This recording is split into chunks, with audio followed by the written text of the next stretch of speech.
Well, hello, everyone. Well, welcome. Oh, there you go. That's a way to make a transition. So it's great to see everyone. We would welcome people if you're interested to come sit up in the row seating up front, but please, wherever you feel most comfortable, continue to be in that place. I'm Monroe Franz. I'm the Vice Provost for Institutional Inclusive Excellence here at Tufts. It is so great to be in community with all of you this evening. Thank you for showing up. Thank you for being present. Thank you for your partnership and your collaboration. And what I would like to also say that this is just a moment. This is an incredible moment because literally about a year ago to this day, many of us were here in this space where we had the opportunity to reflect on and be in community in the next juncture of our work here at Tufts, where we announced the new naming of our office and the new framework for the work going forward. Now here we are a year later in our journey, and wow, what a year it has been here at Tufts in this space, in the world, at our campus, and in many of our lives. And so with that, I just want to take a moment for us to collectively acknowledge our community, to collectively acknowledge the land in which we're on right now, to collectively acknowledge people who continue to navigate the dynamics of our world through geopolitical moments, through war, through trauma, navigate how we make community and make meaning together, and to acknowledge the lives that continue to get lost due to all kinds of things happening in our world, and also acknowledge the importance of community, the importance of us coming together and to make meaning of what really matters in our everyday lives. And so if we can just take a moment of pause together in community and breathe and reflect.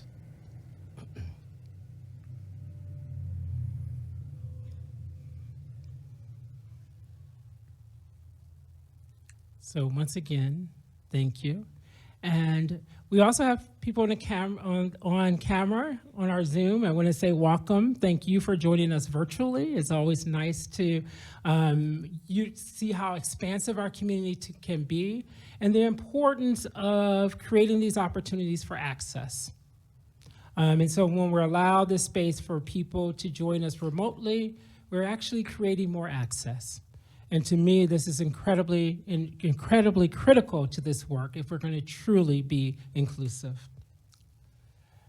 As you all many of you may have seen this quote before. It's one of my favorites. And Bell Hooks was an amazing, incredible thought leader, a terrific writer, and even more importantly, an amazing teacher. And I had the incredible opportunity of being on a panel with her once, and she told me, I think you can be my nephew or something. That was such an honor as we shared a little bite to eat together, and I just got to be in her incredible presence. And what Bell has said about the transformation of higher education and what learning can do is this: the academy is not paradise, but learning is a place where paradise can be created. The classroom, with all of its limitations, remains a location of possibility. In that field of possibility, we have the opportunity to labor for freedom, to demand of ourselves and as well of our comrades, an openness of mind and heart that allows us to face reality even as we collectively imagine ways to move beyond boundaries and to transgress. This is education as the practice of freedom, and for me as well, the practice of liberation. Thank you, Bell Hooks, for giving us a journey, and of course, my water.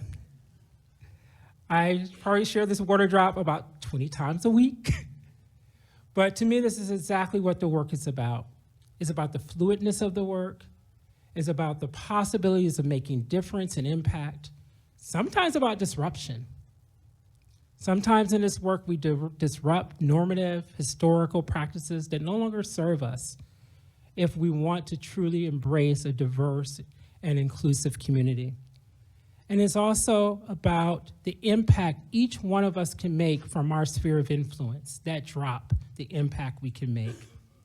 So we're going to talk more about our impact going forward here at Tufts at this next phase of our journey in inclusive excellence here at the institution. So I'm going to do an overview of our office just to give a quick update on where we are in our work over this last year and the work going forward throughout this year. We're going to share a bit about our priorities for this academic year, and it's not to be an exhaustive list, but to just give you some highlights of, where we're spending our time. My team is spending our time in partnership with our assistant and associate deans for diversity and inclusion, our cabinet and IIE, and as well with many, many of you around the room.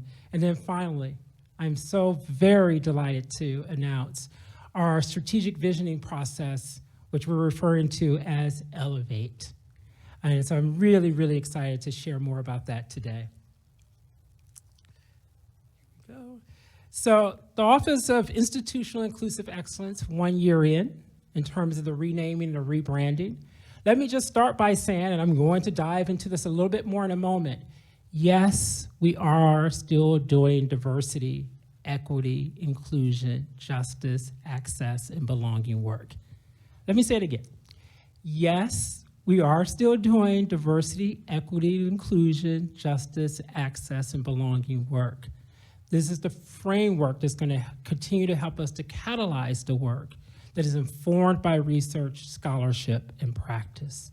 And so I'm going to define that even more in a moment, but just wanted to start with that this is a strategic framework aimed at creating a pathway for how we operationalize our work through DEIJA, or diversity, equity, inclusion, justice, and access, and also, of course, leading towards greater belonging across all levels of our institution and across all functions of the institution or the university. It helps us to embed the work in our research, in our teaching, in our scholarship, in our learning, and our practice, and across all parts of the institution to make it sustainable and possible. When we're doing this work, we're thinking about the individual. Who are we? How do we show up? How do we do our own learning? How do we do our own growth? Because I am very much deeply about, I like to say this, I'm a structuralist, but I don't like structures on top of me. But as a structuralist, people make up the structure in the institutions. So we have to all be on our learning journey. And then how do we treat each other? That's the interpersonal piece, especially when we have positions of power and authority. How do we do more collaborative decision-making, more inclusive decision-making? How do we define resources to ensure when we're in positions of decision-making, to ensure that all people in our community are able to thrive? And also, then finally, these other two, the institutional piece, right? Who are we and who do we want to be as an institution?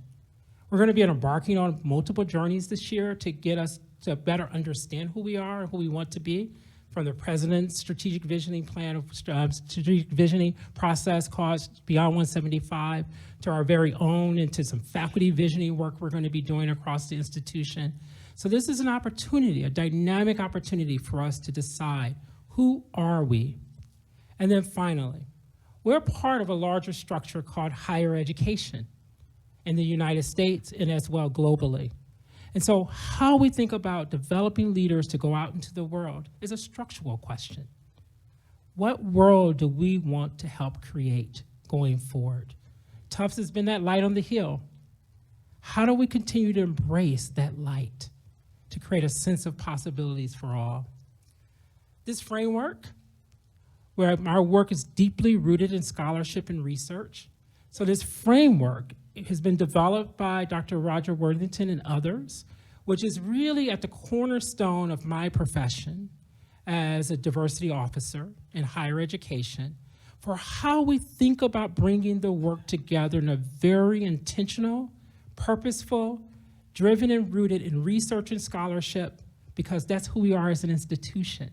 I often ask people, I just did this Saturday to parents, I asked them, what's the bottom line of corporate? What is that? What's the bottom line of corporate? Make a money to make a profit. What is the bottom line of higher education? Learning? Is that it?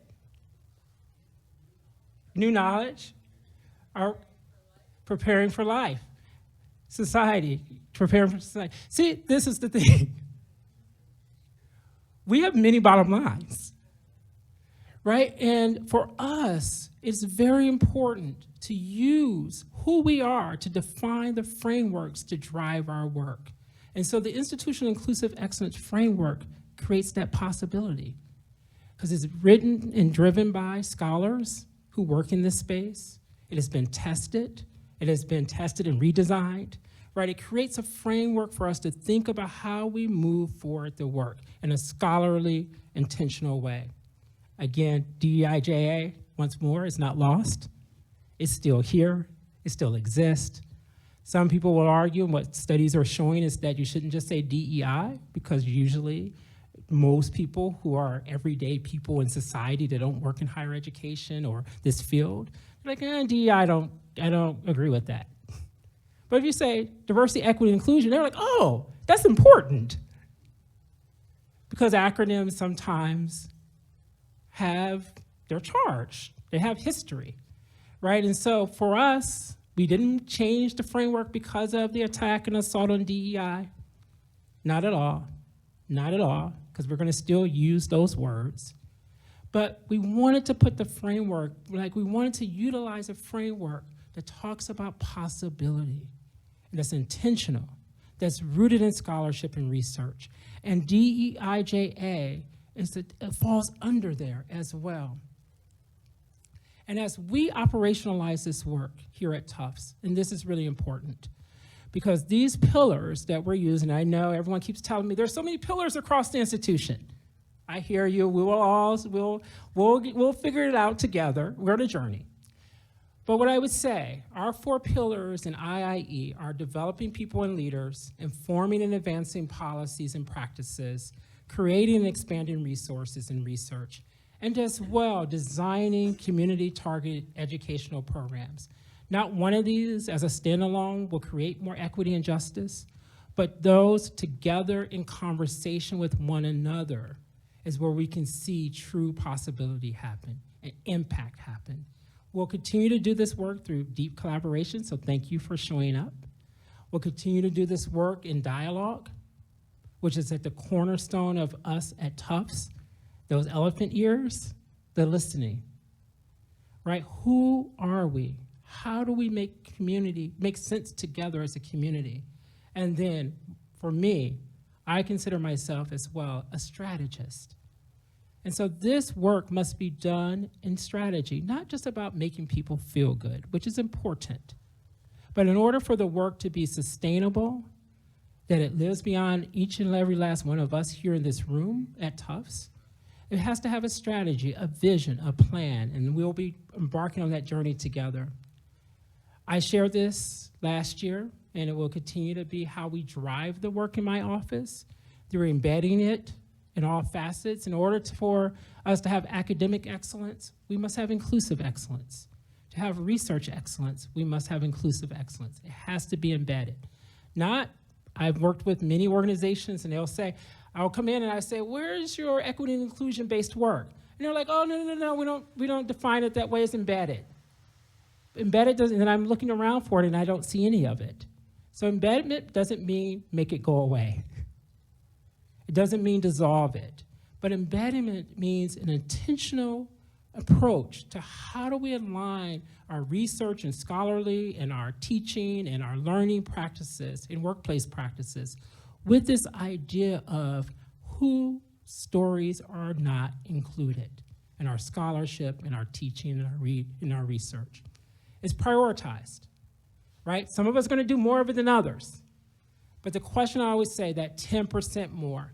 Expertise, not all of us are going to be experts, but how are we all on our learning journey? Because if I tell you, 20 years ago, there are lots of people who have identities now here in this space that would not have identified in that way 20 years ago. People are changing. The world is ever evolving. And if we truly care about creating a workplace where all thrive, classrooms where all thrive, we need to have some ongoing expertise development. And then you have to have literal experts in the space. And even if they're not here physically in terms of a Tufts employee, how are we bringing that expertise in when needed? Action and then accountability. And we're going to talk more about the action and accountability as we think about our strategic visioning. Again, what's in the name? Institutional inclusive excellence. As I said, it's about this, how do we put all parts of the institution in conversation with each other to advance change that's positive, that creates a world where all of us, again, thrive. We're going to continue to build. I said this last year as well, and I continue to say this. There was a lot of great work happening at Tufts before I arrived. There are lots of faculty, some of whom are here in this space today, that have been doing really incredible work here at the institution. I'm looking at Chris Wan right in front of me because I'm just seeing you. I'm naming you. I don't want to start calling out a bunch of people, but I'm seeing you here right in front of me. And people who've done incredible work prior to my arrival, and many of my team members as well. And we're going to continue to build on those foundations. And then also imagine a collective future together around new possibilities. This is a list of some of them, right? We won't belabor this, but this just gives you a sense that this work is not divorced from the past. And it's not meant, but it's informed by the past, and it's informed by the past, right? How we define the work going forward does take us looking back at who were we? Whose land are we on? Whose back has Tufts been built upon? That's not a thing when I was just talking with some of our faculty today about this. This is not a thing for us to shy away from, but to embrace, because it's a part of our complicated history. It's a part of who we are as an institution. We cannot talk about the theft of indigenous land without we can't talk about the United States without talking about the theft of indigenous land.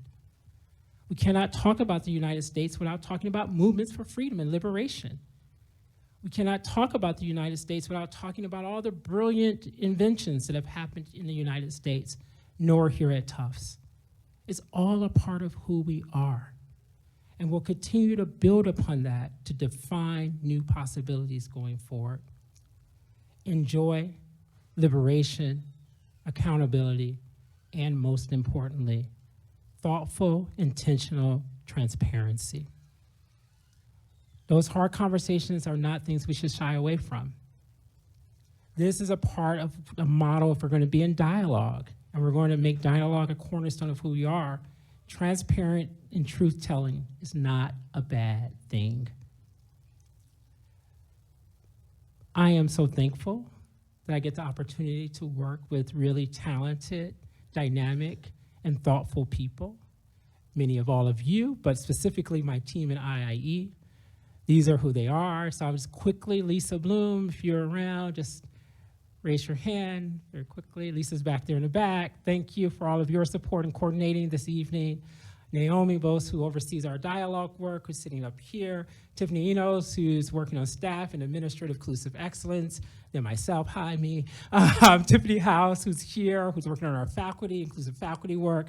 Elena, my deputy, who's doing all things. Ricky Morris Spitzer, who just got promoted, so we needed to change this title here. Sorry about that, Ricky.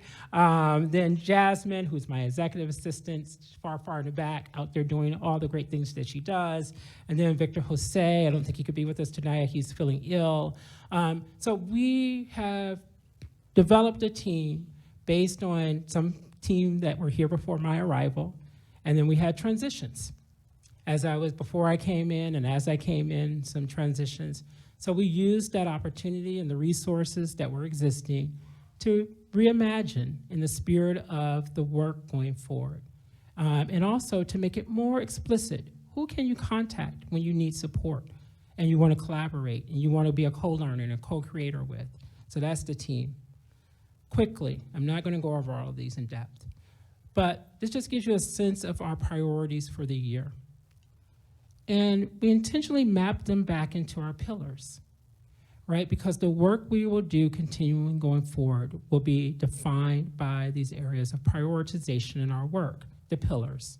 So developing education and opportunities for our community, expanding university-wide inclusive and restorative dialogue programs. Thank you, Naomi. Thank you, Jonathan, who's in Tisch and Generous Listening and Dialogue Center. Ash Rose, who is in Arts and Sciences and Engineering and Student Life. They're working together as a cohort, as a collaboration to advance dialogue at the institution. And then as well, policies. This is incredibly important. Policies help us to know what's important. I was in my previous institution, and we're making all kinds of decisions about the workforce, our students, our faculty lives around COVID. And one of the things that my team, my boss and I and others, said it's very important that we're at that table. Very important at that table. Because as we're developing policies that impact the lives of people, we need to ensure we're doing that inclusively and equitably. In the same way when we're communicating into the world, to our community, we need to have that checkpoint of, are we putting out messages that are inclusive, they're equitable? Are we developing policies that are that way? So we'll continue to partner with HR, colleagues across the institution as we're doing this work, and of course the very work that we also partner with the deans on in the provost's office, et cetera. Studies, we're doing a whole study. I saw Heidi here somewhere. We're in Barb, and so we're in deep partnerships with our operations team in terms of thinking forward around accessibility in our community. My office is the executive sponsor of the project, but we're working in deep partnership to look at outdoor accessibility here at Tufts this year. More to come about that. You'll be getting communications about that soon. Affinity groups for our community, our employees, is important. So we'll continue to do that work, and also engagement with our alumni and student communities. Our faculty. Diversifying our faculty is critical here. I have the numbers, and I know there's a lot of possibility of growth in that area. So we'll continue to do that work through the cluster program and other faculty visioning that we'll do together collaboratively, and then of course, the work with all of you. This is a moment, thank you again for showing up, and this will continue to be a priority for us. For those on the screen and those here too, please stay connected to us. This is a list of our development and ongoing opportunities to engage and partner. And so lots of programs here. I am absolutely not going to go over those, but you see them here. And then, now the big reveal. It's time to elevate. I wish we had a song or something. I think there's a song out there called Elevate. I don't know who sings it, but so this is the moment in the next phase of our journey in the work. We're focusing on elevating from the past into the future. This journey together on, again, who are we and who do we want to be going forward? Who are we and who do we want to be going forward in this space? This work is a parallel process to the President's Beyond 175 questions as well, as who are we, who do we want to be going forward, right? And so these two processes are going to be these opportunities for us to hear from the community broadly around who do we want to be a vision going forward, and also specifically in this space as well. The work that we will do on my process, the process on IAE, in deep collaboration with many people across the institution, some in this room, as a matter of fact, this work will inform as well the President's process, because one of his priorities is inclusive excellence. And as well, the President's work and what we may learn from that process will inform our process as well. So once we do the further analysis of both, those will be put into conversation with each other in some way. I don't do this work alone. This work is done in deep collaboration and co-creation as we're working towards a shared commitment a unified vision, and most importantly, a call to action. That's the way in which that we operationalize and advance institutional inclusive excellence action. I am going to ask really the person that's leading this process. I'm going to ask Elena McCauley, our Assistant Vice Provost for Inclusive Excellence and Leadership, to come up. She is driving the process for us. I'm so thankful that you decided to leave UMass Amherst for us. I will say, I'm going to put her on the spot a little bit. What I'm deeply appreciative of is that she makes this long journey, about 2 hours nearly, every day, to come here to be a part of the Tufts community. And that's the deep commitment that she's made to our work here, and as well to this Elevate process and taking it from an idea and bringing it to life. So I'm gonna have Elena come up and share more about Elevate and ways in which that I couldn't even do. So Elena, please.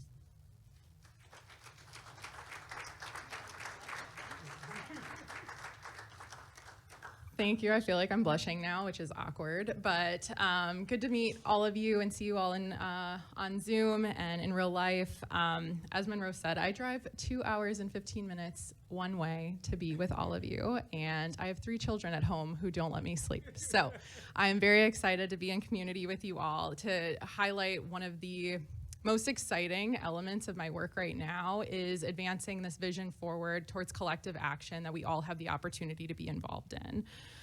So Elevate is a strategic visioning initiative. It offers a process for participation in the development of shared university goals to enhance our vision forward towards institutional inclusive excellence, as we've heard a number of reasons why that is incredibly important here for the Tufts community. It builds on many of the existing efforts that you all have been a part of longstanding. Tufts has had quite a bit of success, and so I think that my job here is creating the thread that weaves us all together so that we're going in the same direction in a lot of the work that is being done. It addresses a number of the gaps that we know exist through our climate analysis, through our anti-racism, now called racial equity work streams. There's been a lot of work that has been informing our decisions to go in this direction. And also we know that through this community engagement process we'll embark on throughout the course of the fall, we will learn of more gaps and how we can address them together. And it provides further understanding of this process for change that is really driven by the community. I have joked on a call this morning, I think Chris, you were on it, where I was like, I have a fault in my personality. I never thought I'd be a leader in this space because I'm often too transparent. And I think that the relationship that we have as a community is to bring people into the process, because so often decisions are made without the community input. And so this really stands on the transparency piece, because you all are the experiencers of Tufts. And so how do we bring that experience to the people that are making the decisions, including all of us in the room, through our sphere of influence? So again, just to highlight really quickly, we are building off of the legacy of the local impact, right? So Tufts has a rich history in dialogue. We have a rich history in training and development, in educational materials. We have a rich history in advancing related scholarship as it relates to DEIJA.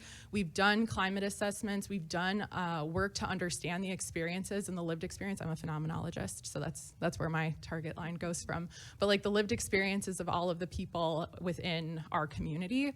What we are now moving towards is on the progress as a university, right?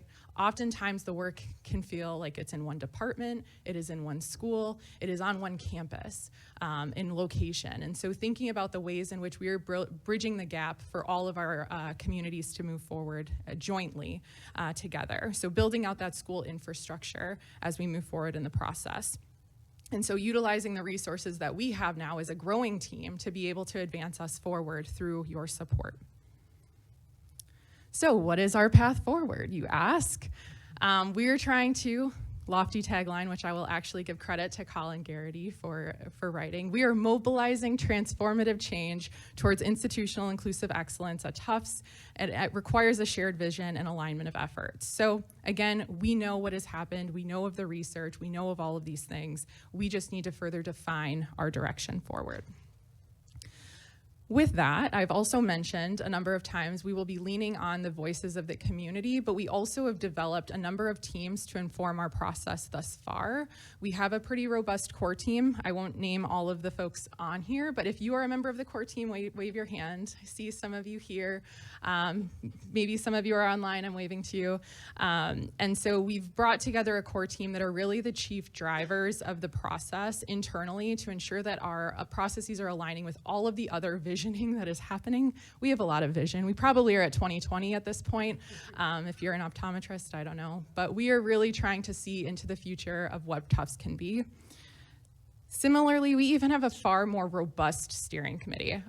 Don't get hung up on the boxes, the squares, the names, and things like that. Just recognize that we are bringing so many people into the process of even how we're creating this thoughtfully and intentionally to ensure that once we even get to the community feedback piece, that it is in a way that is accessible. Are we asking the right questions? Are we relating to people? Are students even gonna wanna participate with all this jargon we're talking about sometimes? So ensuring that we are making the access point really accessible for all folks to be able to participate and be involved in. So students are sitting on our steering committee. We have faculty sitting on our steering committee. We have staff sitting on our steering committee because, again, no voice should be excluded from all stages of our process. High-level next steps for Elevate. If you all have read the website, you would know this already. But high-level next steps in this process, you know, Monroe has done a lot since his journey led him to Tufts to listen to the community, right? This is how we've gotten here thus far. The community will continue to be listened to. Thank you to the T, or to the train. The community will continue to be listened to through these various community engagement sessions, which we will ask as a call to action directly that all of you participate in. This is open to every member of the Tufts community, staff, students, faculty. So you will have an opportunity. There will be one hosted specifically on every campus. There will also be virtual opportunities as well for you all to participate. There might be some asynchronous options, and you'll even get a little bit of a teaser here today if you're in person. For folks joining online, you will be able to provide your reflections in the feedback form of this event. So this fall, what we're really doing, we've constructed the core team, we've constructed a steering committee, and we are going to be listening actively to what you all need based on our values, based on our vision, based on who we want to be, and elevating the existing work that is already happening, but bringing it to scale so more people can benefit from that. And then in the spring, what we are going to do is work individually with all of the schools to ensure that school goals align with the institutional vision. We recognize that a lot of this work, sometimes many schools have already defined their goals. How does it continue to reinforce the pillars that we've already got? Many of you are doing that already, but ensuring that we are all moving in the same direction with that continued support. So, Elevate. Share your voice, please. These are the community engagement sessions. Please take a QR code scan. We will be asking you to also take materials on the way out so that you can sign up and register for them. They are 90-minute community engagement sessions. We have cut down the time based on feedback from various members of our steering committee, but we really have 4 purposes with the community engagement session. One is to continue to understand what we are even talking about when we talk about institutional inclusive excellence. 2 is to build community in the process. It doesn't help us if we have a conversation over here about one issue and a conversation over here about another issue, if really a lot of those things inform one another and we can make cohesive process moving forward. So being able to uncover some of that in real time and to ideate about our vision forward. So we hope that you are able to participate. Also, if any of you are interested, I know I already tagged Jefferson in the back to be a table facilitator for some of these sessions. We will do a facilitated training for you all. It's actually not a huge lift, but if you are passionate about this work, if you are really interested, I'm hoping because you are all here, that is an indication that you are passionate about where Tufts can go. Please sign up to be a table facilitator for these various conversations and encourage students, faculty, staff, many people in your areas to participate in the process. And I haven't even had a slide on this, but Monroe has been giving me a hard time. When I called this initiative Elevate, he's like, oh, what is that? Why are we calling it Elevate? And then he's like, we need an ambassador program for this initiative. And I think that is really where we're trying to build out a community of practice rather than a community that, is a receiving end of a lot of the initiatives being dictated towards us, but we can collectively be a part of the practice that we'd like to see. So I lovingly call our ambassador program that we will launch the elevators. Not as cute of an unveiling as what they do in like the tech industries where it's a new iPhone or something like that.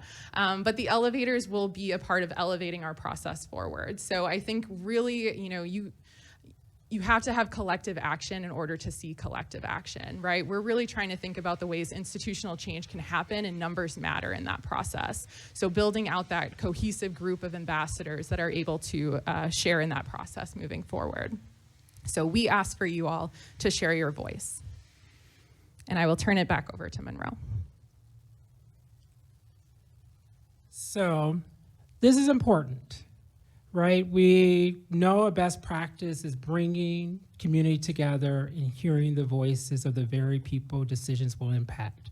People will ask me, what does inclusion mean? I just got asked this question the other day. Can you define it? And I said, it's about not only bringing people to the table, but it's ensuring that they can eat. And so that is what inclusion is about. We want to bring people to the table, but we want to ensure that your voices are also heard. So not only are we asking you to participate, but please, please encourage your students, your colleagues to join us as well in this journey. Because what Jimmy Baldwin told us, another leader of mine who just had, if he were alive, his 100th birthday in August, he said, not everything that is faced can be changed, but nothing can be changed until it's faced. So we're on a journey together on making meaning, making sense, learning from each other, learning from our past, learning from emerging trends and possibilities, and setting a framework for us to go forward together collectively. I will say this, people have asked me, what is the difference between this and the anti-racism sessions we had, the anti-racism work groups? One is we will not have 130 plus recommendations, one. But two, we're building upon that work. We're building upon it. And it will be integrated into how we journey forward together. So that's the work. This is to work together collaboratively. None of the past work has been lost. All of the past work we're elevating upon and informing the process going forward. So, those that are on camera that are, okay, oh, thank you. Oh, thank you. Yes, questions are important. I like questions. So, questions, thoughts, reflections from anyone here in the room. Points of clarification.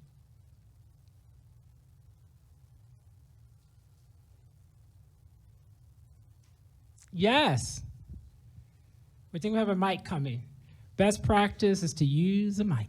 So we're gonna, please be patient with us as we get the mic to you. Thank you very much. Yeah. Thank you for your presentation.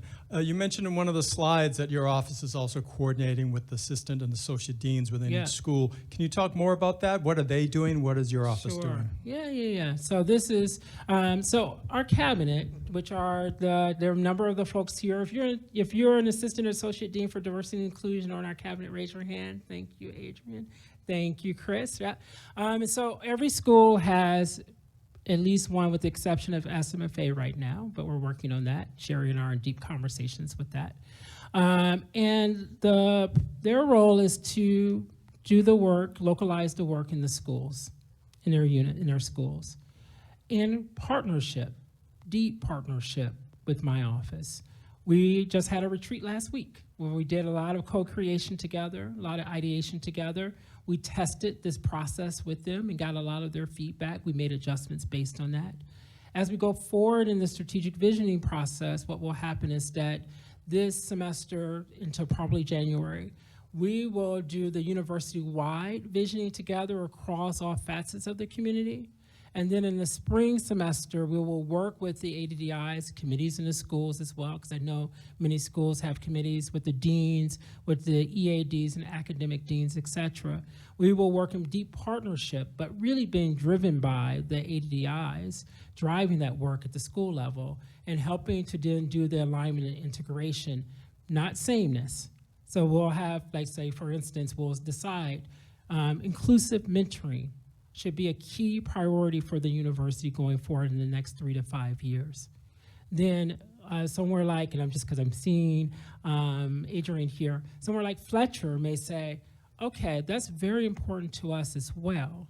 And we're going to do this in how do we, like, draw connections between our alums who are doing this work and from backgrounds, underrepresented backgrounds, and bringing them back in to the community in a real intentional and structural way. That's going to be a priority for us going forward on this journey. And so that might be a goal as a part of the visioning process. And so that will be then driven by Adrian and Fletcher in partnership with the community there. So we work in partnership. The way I also think about this is that my team, so we hired Tiffany Enos here, and she is leading and driving our administrative and staff processes. Because I heard from the EADs in particular and the ADDIs that was a major gap.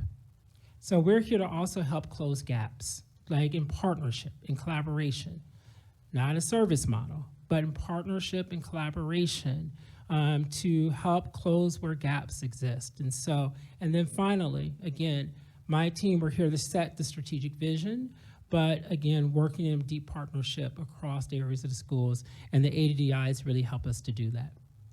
So it's a partnership. And I will say that, we're also there to help build their capacity. So we do a lot of training with them, development with them, bring them together to help solve for things, strategize around things, where we can build, where we can scale possibilities. And so part of what we'll continue to do is think about where we can scale more and learn from each other more. We're already seeing that some of that happening. It was a brilliant moment to see the ADDIs in conversation this last week and moving forward on projects together. That was not happening in real deep ways previously. And so we've been able to help facilitate that process. So I hope that answers the question. Yeah. Other questions? Yes, please.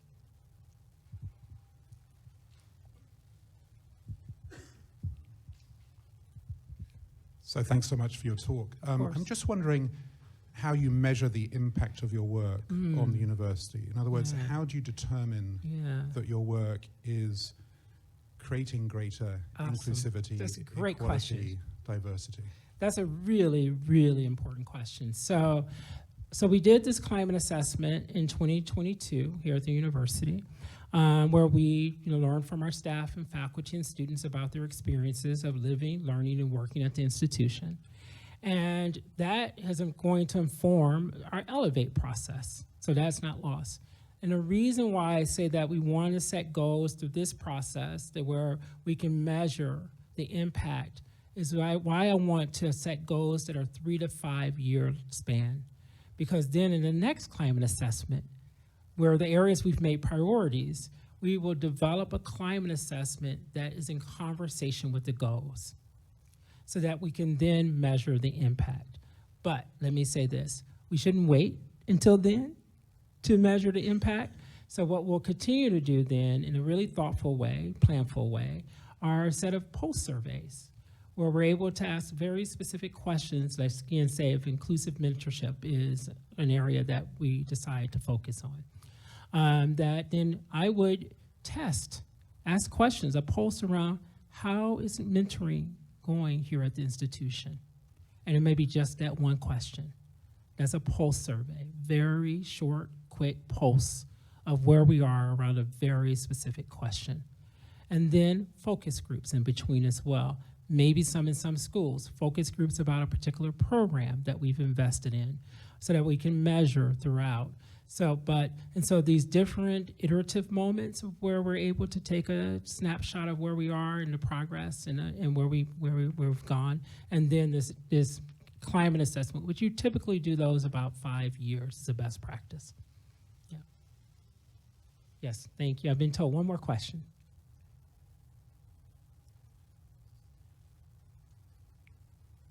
Yes, you've been deciding whether or not you're going to ask a question. I know. You guys. I'll take it. Yeah. All right. Awesome. Thank you. First of all, thank you for the presentation. Thank you for your presentation as well. Yeah. Very excited for elevate and the plans that you guys have. One question I have is like talking about historically, and then also in the larger context of the world. Like obviously Tufts is doing a great job. You guys are doing a great job with this, but the rest of the world doesn't necessarily see it as a great job and may not necessarily see it as something that has to happen, should be happening. Yep. And so as this is the strategic vision for what we're going to do in the future, what if the contextual, like the context changes? You know, like what's the conversations around that reality been like? That's a big, big question. Whew. Whew. Wow, I don't even know where to go yet. Well, no, seriously, no. But I would say, this is why the work has to be rooted in scholarship and research, because when we can make the cases about advancing the academic mission, that creates the security for the work. I've been through it before. I've been through it when executive orders were said that we have to stop the work, right, at institutions, right? And so some people will say, oh, no, we're in Massachusetts, it's a great and liberal place or whatever, and this is not to get into politics. But it is a place where, we should feel rest assured it's going to be okay. But we know that there are different things that could happen that may pause the work. But if you can attach it back to academics, that you're advancing the academic mission. Now, we may have to remap it some, don't get me wrong, it won't be easy. But when you can map it back into the academic mission, that creates security for the work. And so I'm appreciative that, that we are situated in the provost's office while I still have a reporting line into Sunil. I'm appreciative of that because it already says that this work is helping to advance the academic mission of the institution. And so that is a way in which that I have seen institutions, even in states where they're being told they can't do DEI work any longer. I have friends who have lost their jobs. I have friends who are out of jobs right now by places that have made those decisions, and others who are not, who are still at that institution doing work because they've integrated the work into an academic framework. And so we will have to make some adjustments of some things potentially, for sure. But I think that we are already set up to do that. We're poised to do that already. It won't be easy. Don't get me wrong. It will not be easy because I've been through it. It will not be easy. But when you already are setting yourself up to be able to build upon where you're situated, which we are, I think it will make that work a lot less challenging. It won't be easy, but a lot less challenging. Thank you. All right, so I'm going to have Elena come back up, and she's going to walk us through the final phases of this evening. All right, I'm actually not a podium person, so I'm just going to hold the mic. This will actually, sorry, can't have two mics though, just turn it off. So this will actually conclude the formal piece of our live stream session. We invite the folks that are on our live stream to provide feedback through the feedback form. We are going to, in person, take part in a reflection exercise that you will have an opportunity to respond to online in that feedback form. So thank you so much for tuning in. In this next phase here, we are going to invite our IIE team to hand out a bunch of forms. It's not really, it's a one-pager, 3 questions. But it is a short teaser for some of the questions that you might expect to see during our community engagement sessions, really thinking about our vision, our impact, and our values. Who do we want to be? What do we want to do? And what values do we want to hold for ourselves, for each other, for leadership, and for our community as we embark on this process together?